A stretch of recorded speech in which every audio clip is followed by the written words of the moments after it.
Hello students, you have read about rest and motion, reference point or location of an object and the physical quantities. Now in this chapter motion, lesson 8, class 9th, today we will discuss distance and displacement. These are the physical quantities. Let's first take distance. We will consider it through an example. Let an object is moving along a straight line. Okay? It starts its journey from O at 0. This is the origin or reference point. Now, if an object moves from O to C, it travels some distance. तो O से लेकर C तक जाने में वो total जितना path cover करता है, टोटल पाथ लेंथ, रास्ते की जो टोटल लेंथ है वो कितनी है? It is 20 kilometre. यहाँ किलोमीटर भी आएगा. It is 20 kilometre. Now let the object moves from O to C and then through B to A. मतलब ऑब्जेक्ट O से पहले C तक गया, फिर B तक गया, फिर A तक आया. Now the total path length covered, path रास्ते की जो टोटल लेंथ है वो कितनी होगी? 45 kilometre. In the third condition, let the object moves from O to A. पहले O से A तक जाता है and then comes back up to C. पहले O से A तक गया और फिर वापस कहां तक आया? C तक. Now the total path length will be, O से लेकर A तक कितना है? 45. और फिर वो वापस C तक जा रहा है तो 45 से यहां तक 50, 55, 60, 65, 70. तो टोटल पाथ लेंथ हो जाएगी 70 किलोमीटर. देखो O से लेकर A तक गया 45, वापस आने में उसको 45 से 40 तक 5 किलोमीटर, फिर 5 किलोमीटर 10, 15, 20, 25. तो टोटल हो गया ये 70 किलोमीटर. तो ये जो टोटल पाथ लेंथ होती है covered by an object is called the distance. इसको हम बोलते हैं distance. What is distance?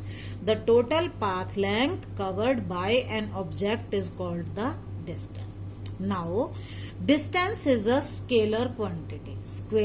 Scalar का मतलब है जिसके अंदर देयर इज ओनली मैग्नीट्यूड, मतलब numerical value with unit, but there is no direction. इसमें कोई डायरेक्शन नहीं होती.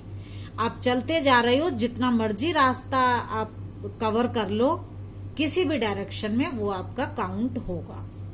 तो it is a scalar quantity because it has only magnitude, it has no direction. आप अपनी पाथ लेंथ किसी भी डायरेक्शन में कर सकते हो. Next physical quantity is displacement. What is displacement? Displacement की पहले डेफिनेशन देख लीजिए. The shortest distance between initial position and final position of an object is called displacement.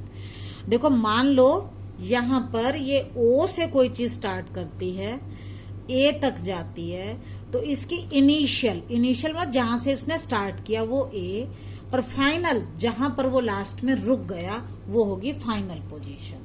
और इन दोनों के बीच की जो शॉर्टेस्ट डिस्टेंस है उसे हम बोलते हैं डिस्प्लेसमेंट. इसे हम एक एग्जाम्पल से लेते हैं.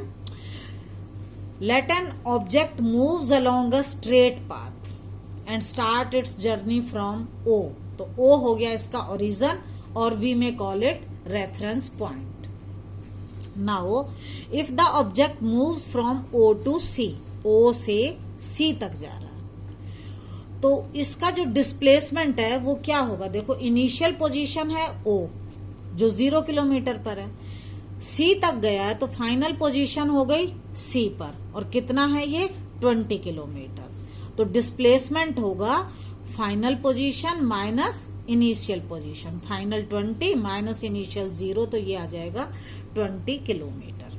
Now if the object moves from O to C, O से ऑब्जेक्ट स्टार्ट हुआ, C तक गया, and then through B to A, और A तक गया. फिर तो अब यहां पर इनिशियल पोजीशन O जो 0 है, फाइनल पोजीशन क्या है, A कितना है 45.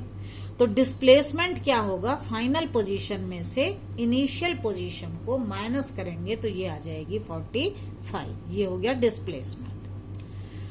Now take another case.